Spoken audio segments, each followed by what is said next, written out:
Break બાદ આપનું સ્વાગત છે ને આપણી સાથે સ્ટુડિયોમાં ઉપસ્થિત છે દિલીપભાઈ પટેલ, દક્ષેશ પાઠક, મયુરભાઈ થોડી વારમાં ફરી એકવાર આપણી સાથે જોડાશે, હિમાંશુભાઈ ઠક્કર આપણી સાથે છે ને માંગુકિયા સાહેબ ઓનલાઈન આપણી સાથે જોડાયેલા છે। મયુરભાઈને પ્રશ્ન કરી રહ્યા હતા પરંતુ અત્યારે મયુરભાઈ છે ને થોડી વારમાં આપણી સાથે જોડાશે। દિલીપભાઈ, ગુજરાતની આપણે વાત કરી રહ્યા હતા। ગુજરાતની 6 થી 7 કે 8 બેઠક જેટલું માંગુકિયા સાહેબે કીધું કે એટલામાં નુકસાન ભાજપને અહીંયા છે। આપના મતે શું લાગે છે કે ગુજરાતમાં કેટલી બેઠક આ વખતે કોંગ્રેસ આપને મળી શકે છે અને ભાજપને કેટલી મળી શકે છે? જો 2019માં પણ આપણે એક્ઝિટ પોલ પહેલા મોટાભાગના પત્રકારો, આ તો પત્રકારોની જ વાત કરું છું, લોકોની વાત પછી કરું, કે મોટાભાગના પત્રકારો એવું માનતા હતા કે કોંગ્રેસને 6 બેઠકો આવશે 2019માં, અને આ વખતે એ થોડી એમાં વધારો થયો છે, 2 બેઠકો વધી છે। તો તેમ છતાં પણ આપણે જોઈશું એક્ઝિટ પોલમાં અત્યારે ક્યાંય કોઈ જગ્યાએ બતાવવામાં આવતું નથી। ઓછામાં ઓછી મારી દ્રષ્ટિએ 3 બેઠકો તો આંખો મીચીને આવી શકે એમ હતી।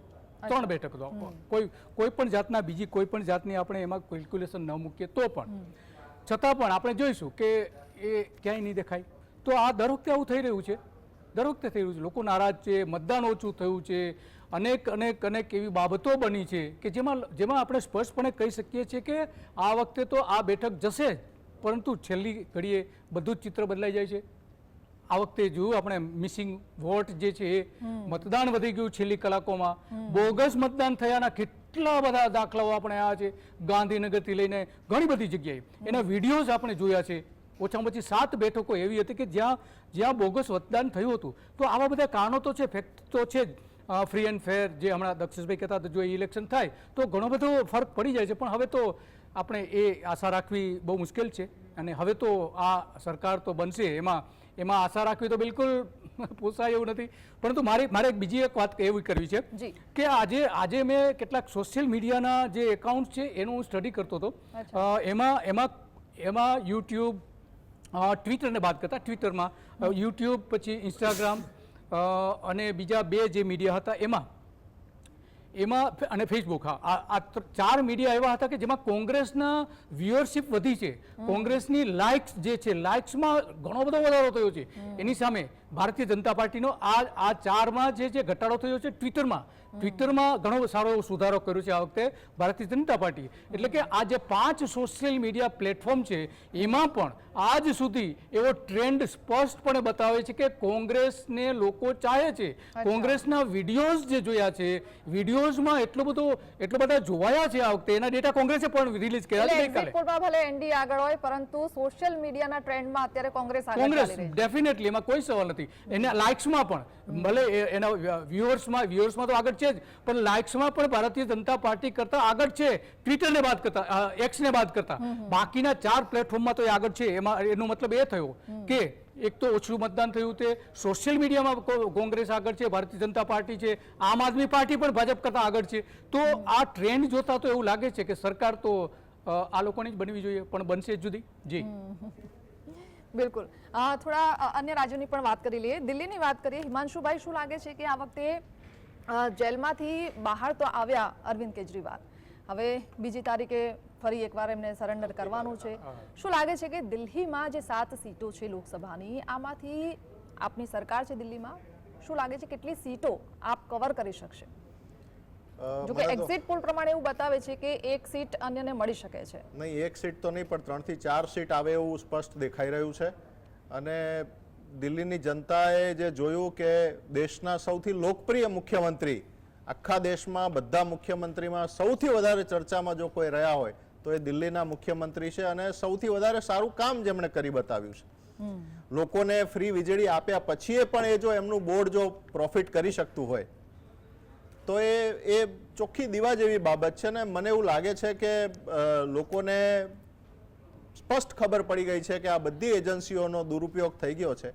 એક લોકશાહી રીતે જોઈએ તો એક વર્કિંગ મુખ્યમંત્રીને આવી રીતે સીધા કોઈ પણ જાતના સાબિતી વગર તમારે એમને કોઈ એક એવા વ્યક્તિના સ્ટેટમેન્ટ ઉપર જેલમાં મૂકી દેવા, એટલે એ સીધો દુરુપયોગ છે સત્તાનો, અને એનો ચોક્કસ મોટો ફાયદો પક્ષને મળશે, ઇન્ડિયા ગઠબંધનને મળશે।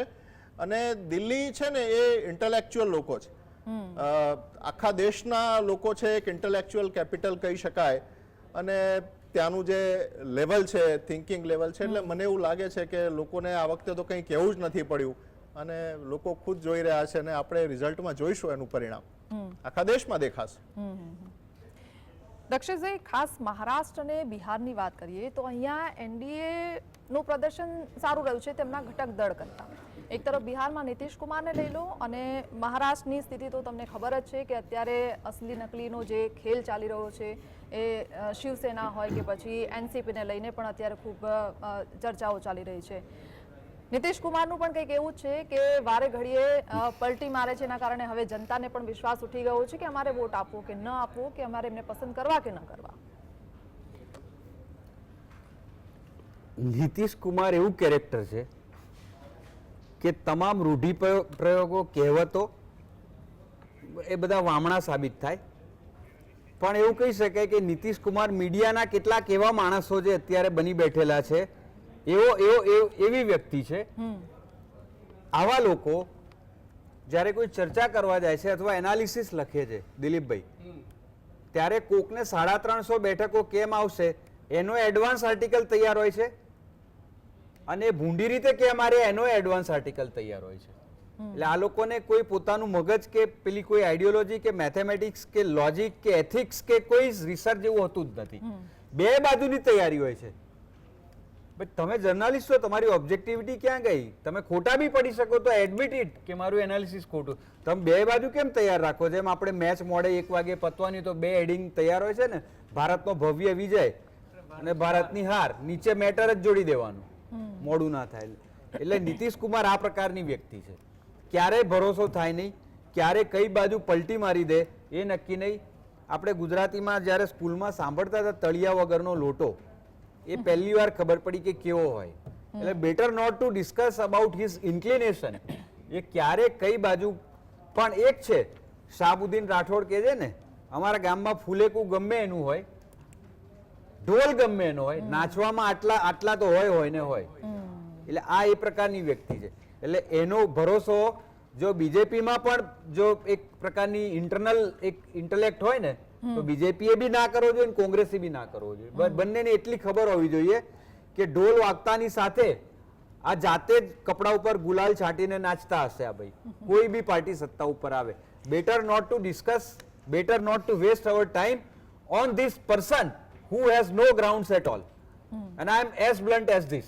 એટલે બિહારમાં જે થશે એ નીતિશ કુમારના ઇન્ક્લિનેશન કઈ બાજુ છે, કઈ બાજુ પલટી મારી એ પ્રમાણે નહીં થાય.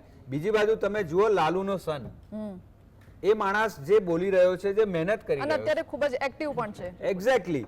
એટલે he has mobilized, he has channelized the people. અને બીજું કે લાલુ પ્રસાદને જે રીતે જેલમાં નાખવામાં આવ્યા છે, લાલુ પ્રસાદ માટે અત્યારે એક મજાકનું પાત્ર બનાવી દેવામાં આવે છે.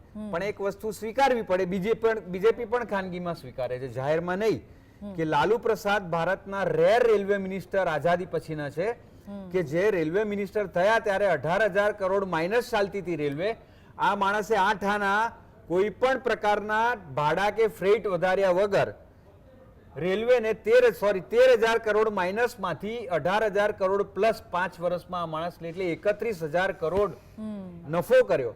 એવા માણસ માટે તમને ઠીક છે, એસેન્ટ્રિક છે, હસાવે છે, એ અલગ વસ્તુ છે, but don't go to character assassination. એટલે આ વખતે બિહારની પ્રજા આ તમામ ફેક્ટર્સને જોતા કઈ બાજુ વોટ કરે છે એને જોવું બહુ રસપ્રદ રહેશે.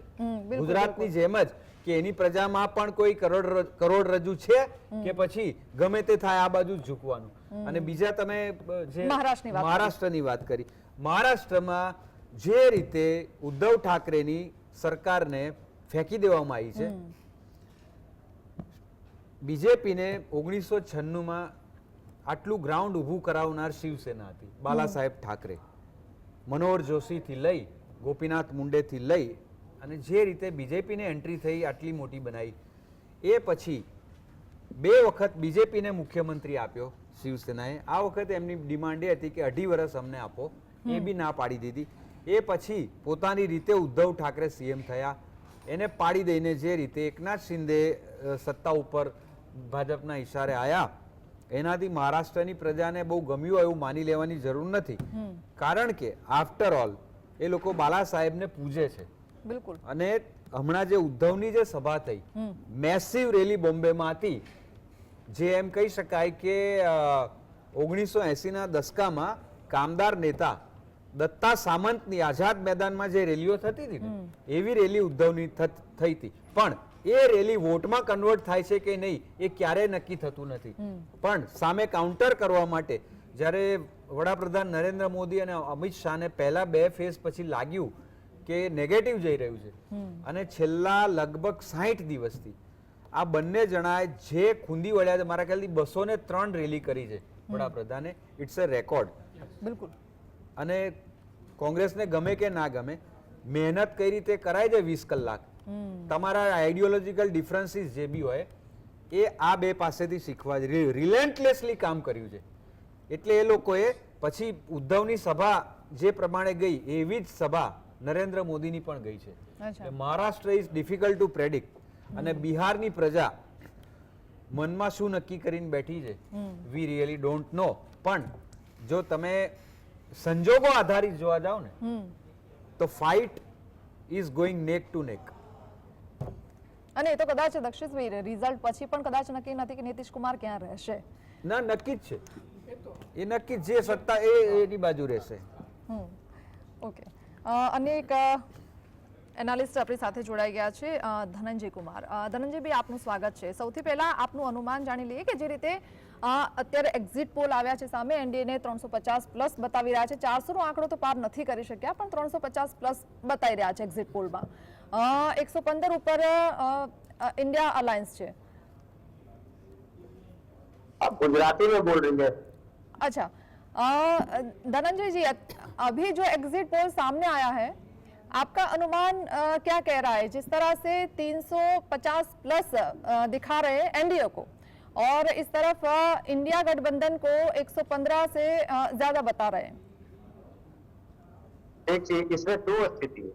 अगर एग्जिट पोल जैसा रिजल्ट आता है तो फिर जो लोगों का संदेह है कि ईवीएम में गड़बड़ी की जाती है वो गड़बड़ी है, और अगर जो सही हकीकत है जो जो आएगा तो उसमें एग्जिट पोल फ्लॉप होगी. क्योंकि एग्जिट पोल जो जिस तरह से भविष्यवाणी कर रहा है उसमें ये लग रहा है कि एंटी इंकम्पेंसी जैसी चीजें नहीं है, बल्कि हिंदुस्तान में लोग बहुत खुश है नरेंद्र मोदी की सरकार से.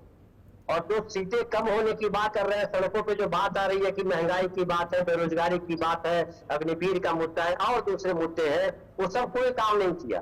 बस एक काम कर रहा है कि नरेंद्र मोदी जी को देश को सौंप दो और निश्चिंत होकर करके चादर तान करके सो जाओ. किसी की आवश्यकता नहीं है, अगली बार चुनाव कराने की आवश्यकता नहीं है, ऐसा लग रहा है. तो मुझे लग रहा है कि ये या तो गड़बड़ है एग्जिट पोल, या गड़बड़ है चुनाव जो कराने का तरीका है, जिस तरह से चुनाव कराया गया है और जिस तरह से संदेह हुआ है, वो संदेह फिर सही है. जी.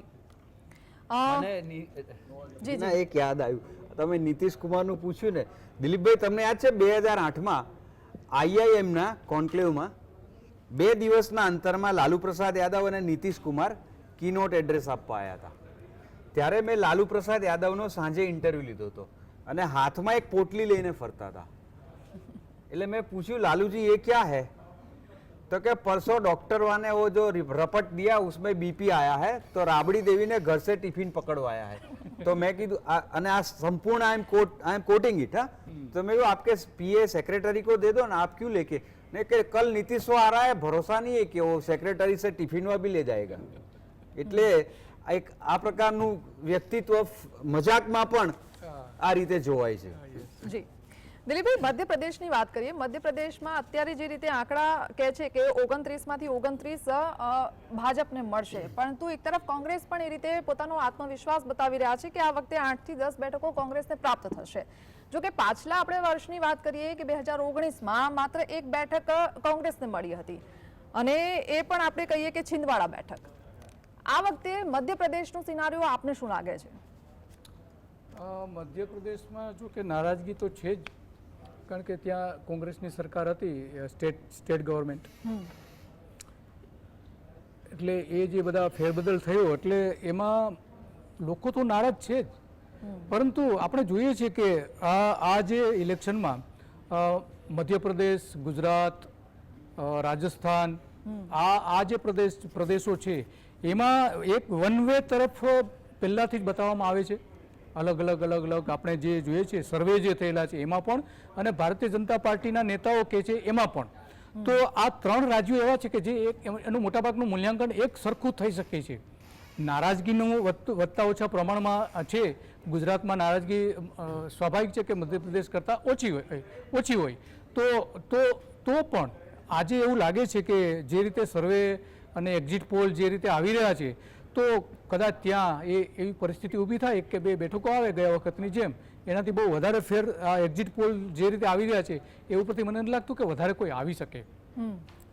જી માંગુ સર, જે રીતે હવે રાજસ્થાનની વાત કરી લઈએ કે વિધાનસભામાં ભલે ભાજપે બાજી મારી લીધી હોય રાજસ્થાનમાં, પરંતુ અત્યારે લોકસભાની સીટમાં આ વખતે એક્ઝિટ પોલ જે આંકડા સામે આવી રહ્યું છે, પરંતુ સ્થાનિક પરિસ્થિતિને જોતા આપણે વાત કરીએ કે બાડમેર, સિકર, નાગોર સીટ આ એવી જગ્યા છે કે જ્યાં લોકલ દળનું વધારે પ્રભુત્વ રહેલું છે, અને આ વખતે એવું લાગે છે કે 25માંથી 17 સીટો ઉપર સમેટાઈ શકે છે.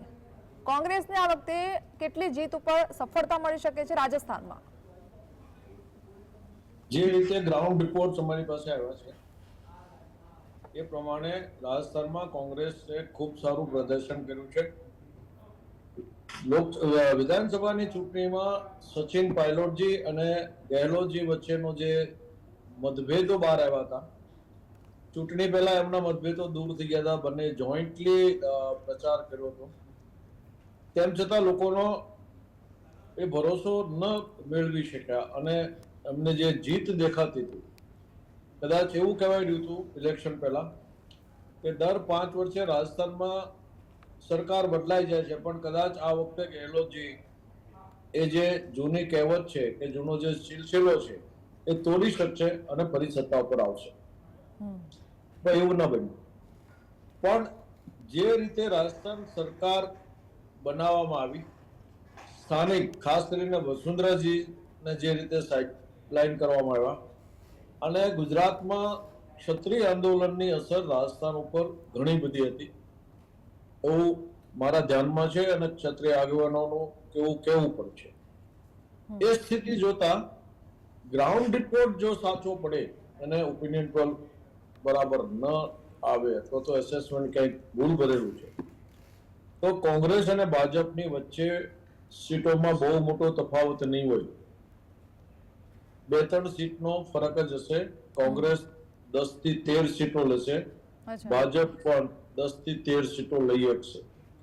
આવો ગ્રાઉન્ડ રિપોર્ટ છે, અને એના પાછળ સબળ કારણ છે કે આ વખતે કોઈ જગ્યાએ ગેહલોતજી અને સચિનજીની વચ્ચેની ક્યાંય ડિફરન્સ ઓફ ઓપિનિયન આવ્યા હોય કે બંને ખભે ખભા મિલાવીને ચૂંટણી ન લડ્યા હોય એવો એક પણ બનાવ બન્યો નથી. સ્થાનિક કાર્યકરોમાં પણ જે રીતે ઉત્સાહ જોવા મળતો હતો, જે લોકસભાની ચૂંટણીમાં જે વિધાનસભાની ચૂંટણી હતી એની કરતા વધારે હતો. તદુપરાંત સ્થાનિક ભાજપના કાર્યકરોમાં જે ઉત્સાહ હોવો જોઈએ, જે રીતે ચીફ મિનિસ્ટરનું નક્કી કરવામાં આવ્યું, પહેલી જ વાર ચૂંટાયા હોય અને મુખ્યમંત્રી બની ગયા હોય એવો ઇન્સિડન્ટ બન્યો. જે તેમના પ્રસ્થાપિત નેતાઓ છે રાજસ્થાનમાં, એ લોકોને સાઇડલાઇન કરી દેવામાં આવ્યા. ને વિધાનસભાની ચૂંટણીમાં તો સાઇડલાઇન કર્યા, પણ લોકસભામાં પણ એ લોકોને જાજુ મહત્વ નથી આપવાનું. એટલે એ જે કાર્યકરોની નારાજગી છે એ મતદાન મતબૂથ ઉપર ગઈ છે, અને એ જો સ્થિતિ ઠેઠ સુધી રહી હોય તો ભાજપને ત્યાં ખૂબ મોટું નુકસાન થશે. જે ગઠબંધનમાં જે તમે જો જુદો દાખલા કેટલો ડિફરન્સ છે, કોંગ્રેસને 118 થી 210 સીટનો ડિફરન્સ આપે છે. ચાણક્ય જ કહે છે 118 આવે ને 210 આવે. એટલે જે જુદા જુદા ઓપિનિયન્સ આવી રહ્યા છે એના ઉપરથી એટલે કે સેફોલોજીસ્ટ પણ એક સૂત્રતા નથી, એમાં પણ મતાંતર છે. અને આ છે એ તમારું રિપ્રેઝેન્ટેટિવ એસેસમેન્ટ છે. તમે સિલેક્ટ કરો છો 2000, 5000, 10000, 20000 ઇલેક્ટ્રોન, અને એમના ઓપિનિયન ઉપર ભલે સાયન્ટિફિકલી ડેટાને એસેસ કરવામાં આવે છે, એનું મૂલ્યાંકન કરવામાં આવે છે, પણ એ અંતે તો અનુમાન છે, વાસ્તવિક સ્થિતિ છે. અનુમાન લગાવવાના સાયન્ટિફિક રીઝન છે, ફોર્મ્યુલા છે, એની પાછળના અત્યાર સુધીના જે વર્કઆઉટ કર્યા છે, અને એ બધી વસ્તુને જોતા અનુમાનો સાચા પણ પડે અને ખોટા પણ પડે. બિલકુલ સાચી અને વાત છે. ઘણીવાર બહુ સાચા પડ્યા છે, ઘણીવાર ખૂબ ખોટા પડ્યા છે. જે 2004 ની ચૂંટણીમાં ગણો, 1997-98 ની યુપીમાં ચૂંટણીમાં ગણો, તો કે માયાવતીજી ક્યાંય છે જ નહીં, એને બદલે સિંગલ હેન્ડેડલી મેજોરિટી લઈને જી. મુખ્યમંત્રી બની ગયા હતા. જી જી એટલે અને આ જે અનુમાનો છે એ કેટલા સાચા પડે એ તો આપણને ઈવીએમ 4 તારીખે કહેશે. બિલકુલ બિલકુલ અને ઘણીવાર એવું પણ થતું હોય છે કે અણધાર્યું પરિણામ પણ આપણી સામે આવી જતું હોય છે જેની કદાચ આપણે કલ્પના ન કરી હોય. यूपी की बात करी धनंजय जी, यूपी ऐसा स्टेट है कि जहां पे सबसे ज्यादा लोकसभा सीट है और उत्तर प्रदेश के बारे में ऐसा कहा जाता है कि यूपी जीत लिया तो समझो कि भारत जीत लिया. 2014 की बात करें तो 2014 में भाजपा को यहाँ से 71 सीट मिल रही थी. 2019 की बात करें तो 62. 2014 से यहाँ वो सीट घट गई है. इस बार क्या लगता है यूपी के बारे में आप क्या कहेंगे? क्या भाजपा इस बार भी घटे, जी जी इस बार भी घटेगी, इस बार भी घटेगी, और घट करके वो हो सकता है 45 पे आ जाए, अच्छा हो सकता है 40 पे आ जाए. अच्छा तो घटना तो इस बार भी है. आप ये अनुमान लगाइए एक सामान्य बुद्धि से कि जब नरेंद्र मोदी जी के लिए बहुत ज्यादा उनके खिलाफ माहौल नहीं था, राष्ट्रवाद का बड़ा जोर था, पुलवामा था, और 5 ही साल हुए थे, क्योंकि भारतीय मानसिकता में मानता हूँ कि भारतीय मानसिकता ये है कि एक बार इसको और मौका दे दो. तो एक बार और मौका दे दिया और आपको 61 सीट या 62 सीट आई, तो अब तो आपके खिलाफ भारी रोष है. और आप उत्तर प्रदेश और बिहार की बात अगर सोचिए तो उत्तर प्रदेश और बिहार में महत्वपूर्ण 2 ही काम. जो एक काम मैं बताऊं कि वो पढ़ाई है, पढ़ाई के बाद नौकरी है. सरकारी नौकरियों के लिए बड़ा क्रेज है वहां पे, और सरकारी नौकरियों का जो हाल किया है पिछले 10 सालों में नरेंद्र मोदी सरकार ने, वो किसी से छूटी हुई नहीं. पर धनंजय जी सरकारी नौकरी- नौकरी नहीं है पर राम मंदिर तो बन गया ना. ये राम मंदिर बन गया तो क्या वहां सबको रोजगार मिल जाएगा? सब राम मंदिर चाह रहे थे. राम मंदिर से क्या पूरा गुजरात अगर खुश है तो उत्तर प्रदेश भी खुश हो जाएगा? जरूरी है? नहीं जरूरी है, क्योंकि राम मंदिर बन गया तो अब आगे क्या? क्या राम मंदिर बनाने के लिए हम सरकार बनाते हैं, या सरकार बनाते हैं कि हमारी रोजी रोटी का सवाल करे, जो हल करे, हमें स्वास्थ्य व्यवस्था दे, शिक्षा व्यवस्था दे, देश में शांति हो, देश के लड़कों को बाहर न जाना पड़े नौकरी करने के लिए, पढ़ाई करने के लिए, कुछ और काम के लिए, इसके लिए सरकार चुनते हैं. अगर सरकार मंदिर बनाने के लिए चुनते हैं तो फिर तो इतने मंदिर बने तो कितने सरकार अब तक बन गई होती. तो ये मंदिर वाला जो गप है ना, मैं इसको गप मानता हूँ, और गप से सरकार नहीं चलती.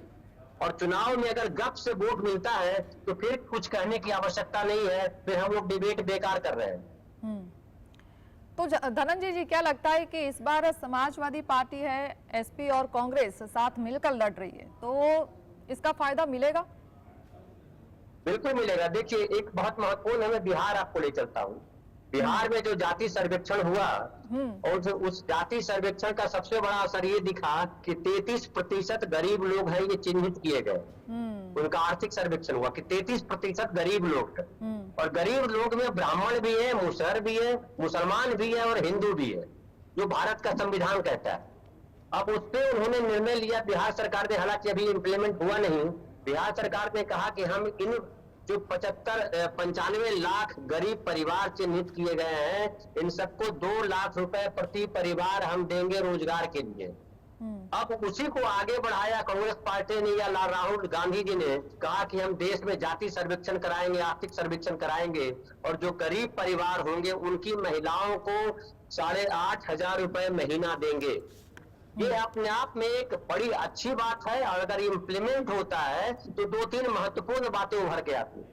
एक तो ये है कि गरीबी रेखा जो 6,000 या 6,000 से नीचे है, वो गरीबी रेखा से हटते हुए लोग दिखाई पड़ते हैं. फिर क्या गरीबी रेखा को आप बढ़ाएंगे, ये सवाल है. फिर महिलाओं को सरकार सशक्तिकरण जबरदस्त होता है. और एक बात बड़ी अच्छी कही कांग्रेस पार्टी ने अपने न्याय पत्र में कि महिलाएं जो घर में काम करती है उनके काम को सम्मान नहीं है, क्योंकि वो पैसे में नहीं देखा जाता है, सैलरी में नहीं देखा जाता है. सही वो बात। बच्चे पालती हैं, घर के काम करती हैं, तो उनको अगर 8,500 रुपया दिया जाएगा, उससे फायदा ये होगा कि महिलाओं का सशक्तिकरण होगा. बिहार में महिलाओं का सशक्तिकरण आप देखिए कि चाहे पढ़ाई की बात हो चाहे नौकरियों की बात हो, इस बार जो नौकरियां दी गई उसमें से 52% महिलाओं को नौकरी मिली। तो महिलाओं का सशक्तिकरण जो है वो कर सकती है ये सरकार, जब इंडिया गठबंधन की सरकार आएगी, ये दिखाई पड़ता है। तो मुझे लगता है